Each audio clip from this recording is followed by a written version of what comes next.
This week, we're talking about complaining. You are listening to Love Your Job Before You Leave It, the podcast for ambitious, high-achieving women who are ready to stop feeling stressed about work and kiss burnout goodbye forever. Whether you're starting a business or staying in your day job, this show will give you the coaching and guidance you need to start loving your work today. Here's your host, career coach Corey Lynn. Hey, y'all. Happy Wednesday. I'm so excited to talk to you today. And I have some fun news that I've been celebrating, which is that so far I have signed up 9 people for the Satisfied as Fuck group coaching program. And I am so thrilled and so delighted and so excited for these wonderful humans who have signed up to come on this journey with me and to be part of the very first Satisfied as Fuck cohort. It's going to be a really incredible time, and I cannot wait to see all of the exceptionally cool things that my clients will do with the coaching and the things I'm teaching in that program. So that's just pretty exciting. So I wanted to share that with you so you could celebrate it with me too, because you've been a big part of this journey. And it's a pretty wonderful thing. So let's celebrate together. And then also, I want to celebrate another client who landed a new job. So I have the most amount of clients I've ever had at once right now, which is super fun. But it also means I feel like every time I'm coming on here, I'm like, a client got a job, a client got a job. So not literally all of my clients are getting new jobs. Many of them are loving the jobs they're in and doing other things and working on other goals. But it is pretty fun that I've had a bunch of clients getting new jobs recently. So that's just super fun. And this client in particular wanted some very specific things, wanted to work remotely, and really wanted to work with people that she liked, who were kind and wonderful. And she found a workplace where that is the case, and they offered her a job, and it's pretty fucking exciting. So shout out to that client. We are celebrating you. Okay. But the thing that we're talking about this week is sort of the antithesis of celebrations and excitement, and that is complaining. So I think that this is a really fun topic, which of course, hilarious because complaining, not so much fun. Although actually a lot of people do sort of, I think, complain for fun. It like can kind of be a pastime for people. But in any event, that's what we're going to talk about today. So I'll just say, complaining can get kind of a bad rap. Like there are definitely people who are big proponents of like just no complaining, or just like taking a complaining diet or a complaining fast where you stop complaining for like a certain amount of time. And I think that those activities can be useful, but I also think that inside of our complaints can be really interesting information.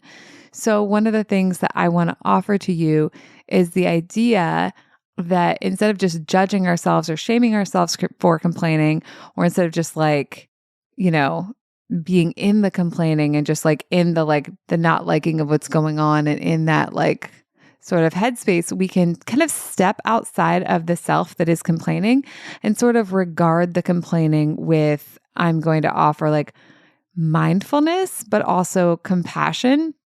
But also I want you to take like a bit of a lightheartedness with it, because sometimes when we have complaints, they can feel very serious and heavy. Sometimes they can be very serious and heavy. Sometimes the things we're complaining about are a really big fucking deal and we want to take them seriously, but being able to step out of that headspace and then kind of like look at them from the side with this different framing can also be incredibly useful.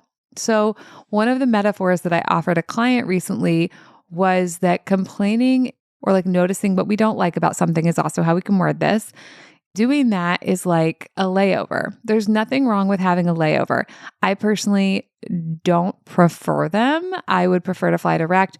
But if we have a layover, that's fine. You like get off the plane, you like go through the airport. If you have a longer layover, maybe you have a meal and then you get on another plane and then you keep going on your journey. And so my point here is a lot of us, what happens is like we get stuck in the complaining. We miss our next flight. We miss all the flights and then we like live in the fucking Denver airport like forever. And that just isn't very fun. And it doesn't tend to, get us where we want to go, like literally, metaphorically, whatever. Right. So, what I want to offer to you is that if you find yourself complaining, if you find yourself like focusing on the negative, if you find yourself obsessing about what's not working, nothing has gone wrong. You are on the layover. And once you're on the layover, like, you're already off the plane. So it's like, what can we do from the layover that's useful? In a literal layover, like I'm always looking for somewhere to like get something to eat or like a cute little shop. I can like peruse all the cute little things while I'm waiting to go on to my next flight. In this metaphorical layover, I think what can be really interesting is, like I was just talking about, is looking at the information inside our complaint with compassion and mindfulness and some gentleness maybe for ourselves and self-love. Because the thing is, like when we tend to complain, like we also, it depends for everybody, but like what I notice is like I will complain and then I will judge myself for complaining. And like I see this with my clients too, where they complain and then they judge themselves for complaining, or they complain and then they like call themselves names. Like people, it's so interesting. People who would never call anyone else names will just totally call themselves names. They'll be like, oh, I'm being an idiot. I'm being a baby, whatever. But I'm just like, what if instead of name calling and judging ourselves, we're just like fascinated and interested and open to the fact that like, or the idea rather, that there could be something useful inside the complaint. The thing about complaints is they can really be gold mines of information. And there are a couple different ways in which they can be gold mines and in which we can mine them, depending on what they are.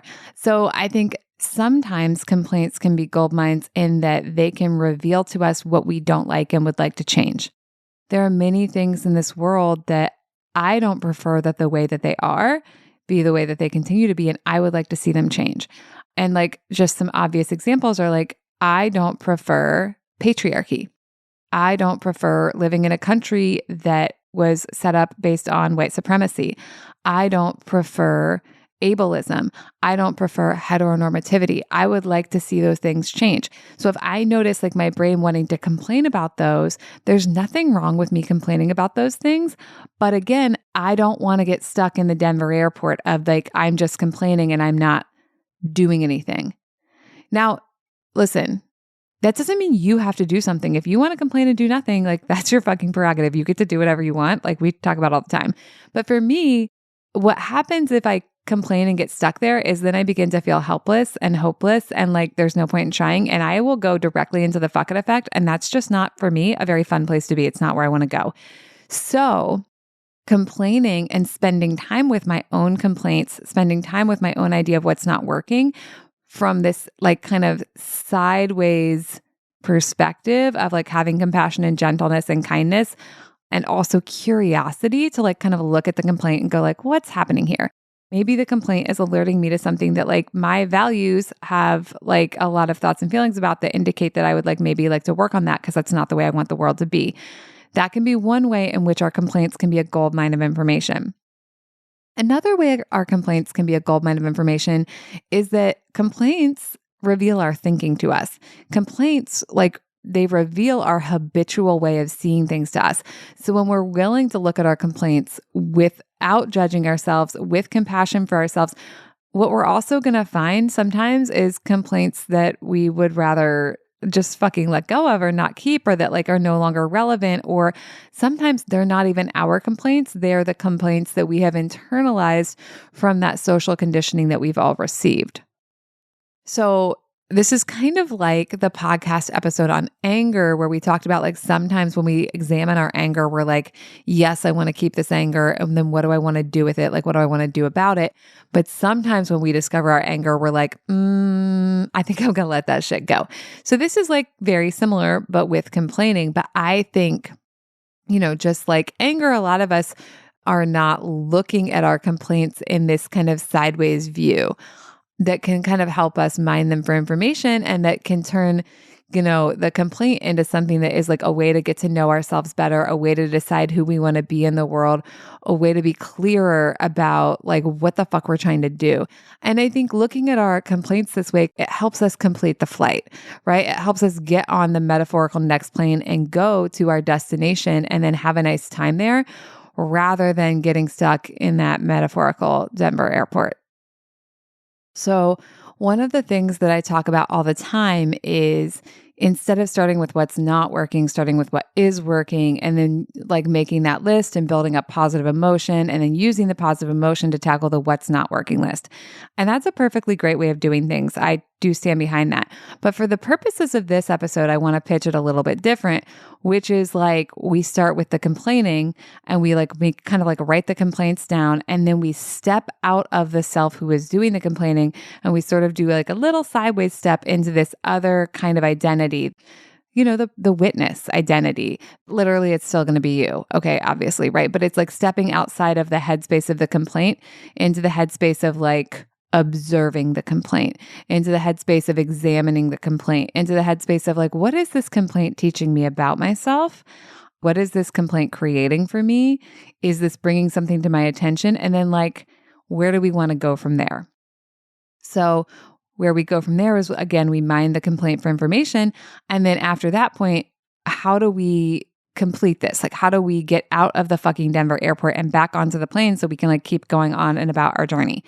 I think the way we do that is we look at the complaints, we see what there is to learn. And if the complaint is like showing you something where you're like, this complaint is revealing to me that like I have values and that stuff that's happening in the world's not aligning to those values and I want to do something about that, then great. From that space, you can think about like, what do I want to do about this? And like, how do I want to think about it? Do I want to stay in the headspace of the complaint? Is that helping me get this work done that I want to get done in the world? Or do I need to move into a different headspace in order to address this? The complaint is just the container for the information that your brain is like trying to talk to you about or trying to talk to other people about. Once you've discovered the container, what's inside the container, you step outside, you look at the complaint sort of like from the side view, and you find out like what's important about it. And then you can let that container go and move on with what's important about it. So like maybe you have a complaint about like something that's happening in your workplace where you're like, they're always like expecting the women to do like all this fucking extra unpaid labor and it's bullshit, right? So that's the complaint that your brain is like stating to you. And then you step outside of it and you look at it a little bit like with like that gentleness, that compassion. We're not going to judge you for having the complaint. We're also like for the moment going to stay out of judging everyone else, right? Who the complaint is referring to. And we just go like, like, does this complaint align with my values? Is it who I want to be in the world? What's the useful information in here? What's the useful content? Like blah, blah, blah. Right. And so in that case, I would be like, yeah, I actually want to do something about like when there's sexism. Okay. Like, what do I want to do? And like, I might need to move out of like the initial anger or the initial like complaint energy in order to figure out what I want to do. I may need to move into like curiosity. I may need to move in possibility. I may need to move into like, what's my vision for what this could look like instead? Because complaining inside my head, not necessarily going to make a change happen. Complaining as in like filing some kind of official paperwork, that may make a change happen. That's like an option. But like the internal complaining, like that package that information is coming in, the container of the information being the complaint, we get to decide if we want to keep that or let it go. Right. And then I like to think about not just like from the energy of the complaint. Sometimes it can seem to us like it's hopeless or it's like the status quo or it's always been this way or like nothing we can do actually matters. So I like to get out of that headspace because that headspace tends to keep people in that fucking stuck in the complaint layover in the Denver airport. Also, I'm sorry, Denver airport. Like you did nothing. It was just the airport I thought of. The Denver airport is lovely, but like any airport that we're in a layover on, usually we don't want to be there, right? I mean, we want to be there until we need to leave, but like we don't want to get stuck there. Okay, this is like a very belabored, metaphor, but you get it because y'all smart. Okay, so that is an example of like we may want to drop the container, we may want to drop the complaint and just take out the information that the complaint was like bringing to our consciousness, and then there may be another complaint where we don't want to keep any of it, right? This is such a silly example, but like recently we had like a little bit of a colder snap for a minute, but like a California colder snap. So like not actually really cold, but we had some 70-degree days and then it got a little cooler and my brain was like, no, I'm used to 70-degree days now. Like that's what my life is. So when it got a little colder, I was like kind of mad at it. And then I like did complain about it. And so that's an example where like, there's nothing wrong with that complaining, but that complaining wasn't bringing anything up that I was going to do anything about. Like, I'm not going to move away because I had some colder days and I didn't really want to focus on that. So like once I could like see my complaining with like the gentleness, the mindfulness, I'm like, oh yeah, my brain is like very hyper focused on what's not working. But like, that's a case where like I would actually just like to focus on what is working instead and enjoy the days that I have until it gets to be 70 again, because there's something to enjoy about them. And like, I live in California. It was still sunny. It was still beautiful. I was still taking long walks and there was so much to enjoy. So in that case, like I didn't need to necessarily do anything from that complaint. That was a complaint that I was just able to like see. And I was like, I think I've already like addressed enough of that. Like a year ago when I was living in Seattle and like, I was like, I don't want to be rained on anymore. I chose to take that complaint and actually, I moved to California, right? So like there are times when even that sort of complaint is going to have useful information that like is showing me something where I do want to make a change. But in this case, I was just like, oh yeah, no, I don't actually want to do anything about this. So I don't need to like waste my time on it. So just to review, a complaint is just information, but it's interesting information. It's information you can use to learn more about you and to have a better relationship with you and to create a life and a career that's more of what you want. So a lot of times, like we just get stuck in our complaints, and that's like getting stuck in an airport and missing our layover and just never leaving. So it's not that there's anything wrong with that. It's just like not a lot of fun, probably not what you want to be doing with your time. So when we can kind of come into mindfulness and look at our complaint mindfully, look at it with compassion, look at it with like gentleness and self-kindness, and not like use it to beat ourselves up, but also not use it to just decide the world's hopeless, then we can decide what we want to do about it. And sometimes we're going to want to do a lot of shit about it. Sometimes we're going to get real fired up and we're going to want to take a bunch of action and we're like, yeah. And other times we're going to be like, you know what, brain? Thank you for that information that it is 10 degrees colder, but I think I will go back to focusing on what is working. And I'm just going to like let this complaint go and just get directly on the next airplane instead of stopping to have a meal in this airport. So here's my homework for y'all. I want you to get a piece of paper or your phone, and I want you to like write down 10 things you frequently complain about. And then I want you to go through that list and figure out like which of these are things I complain about like out of habit that like they're not alerting me to like something where like my values are not like aligned. They're not alerting me to something I want to change. Like this is just like habitual verbal chatter. And which of these things are something I want to fucking do something about? And like for all of it, like how can this be a way that I can get to know myself better? How can this be a way I can like support myself more? Like what is this alerting me to that's actually useful? And where am I actually just like getting stuck in a layover when I just want to get on the next plane and move on? And like, there are no right answers with this, but I think it's going to be an interesting and useful way for you to think through things when your brain gets really stuck on like obsessing about what's not working. So that's what I have for y'all this week. And then of course, like I want to tell y'all that right now I am signing people up for the Satisfied as Fuck group coaching mastermind, which is going to be incredible.